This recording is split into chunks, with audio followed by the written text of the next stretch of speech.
করতে হবে। যদি আমরা ওনাকে এমপি হিসেবে নির্বাচিত করতে পারি তাহলে আমরা আশা করব 12টা ইউনিয়নের মধ্যে সবচেয়ে বেশি উন্নয়নমূলক কর্মকাণ্ড এবং আমরা ওনার কাছে সুপারিশ করব। যেহেতু সাকুয়া ইউনিয়ন একটা এরিয়া ভিত্তিক হয়ে যায়, আমরা আশা করব ওনার এমপি হওয়ার পরে উনি যেন এই সাকুয়া ইউনিয়নে 12টা ইউনিয়নের মধ্যে সর্বোচ্চ উন্নয়ন যেন সাকুয়া ইউনিয়নে হয়, সেই সুপারিশ আমি আমার প্রাণপ্রিয় নেতা সৈয়দ আমরান সালেহ প্রিন্স সাহেবের কাছে করে যাই। আমরা আশাবাদী আগামীতে উনি নমিনেশন নিয়ে আসতেছেন, সেই নমিনেশনে আমরা কাঁধে কাঁধ মিলিয়ে ওনার জন্য ভোট প্রার্থনা করব এবং ওনাকে বিজয়ী করে আমরা সংসদে পাঠাবো। সংসদে পাঠালেই কিন্তু উনি মন্ত্রী। সংসদে যদি আমরা পাঠাতে পারি, কেন পাঠাতে হবে? ওনার কৃতজ্ঞতা প্রকাশের জন্য ওনাকে আমাদের সংসদে পাঠাতে হবে।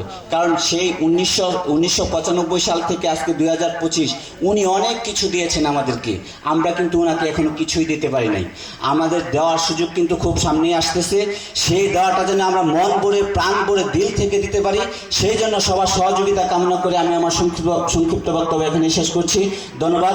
বাংলাদেশ জিন্দাবাদ, বাংলাদেশ জাতীয়তাবাদী ছাত্র দল জিন্দাবাদ, বাংলাদেশ জাতীয়তাবাদী দল বিএনপি জিন্দাবাদ, আগামী রাষ্ট্রনায়ক জনাব তারেক রহমান জিন্দাবাদ, দেশনেত্রী বেগম খালেদা জিয়া দীর্ঘজীবী হোক, শহীদ প্রেসিডেন্ট জিয়াউর রহমান অমর হোক, আমার প্রাণপ্রিয় নেতা সৈয়দ আমরান সালেহ প্রিন্স সাহেব জিন্দাবাদ। জিন্দাবাদ। সকলকে ধন্যবাদ। আসসালামু আলাইকুম। ধন্যবাদ জনাব নাইমুর আরমান পাপন ভাইকে গুরুত্বপূর্ণ বক্তব্য দেওয়ার জন্য।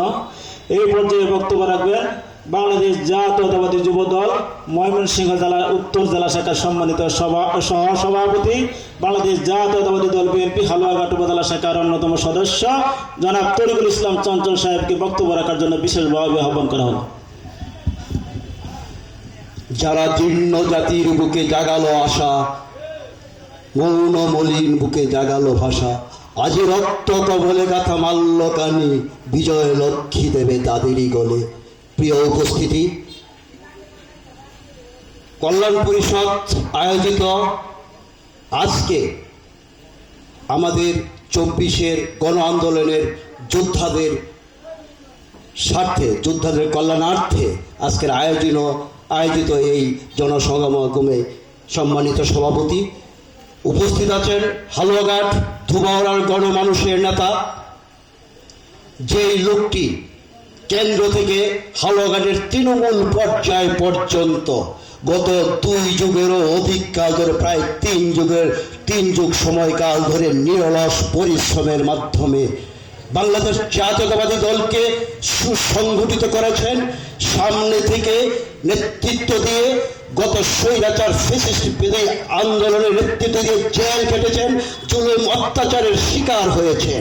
এরপরেও ওনার পরিচর্যায় আমরা সুসংগঠিত হয়েছি। সেই নেতা কেন্দ্রীয় বিএনপির যুগ্ম মহাসচিব সৈয়দ আমরান সালেহ প্রিন্স।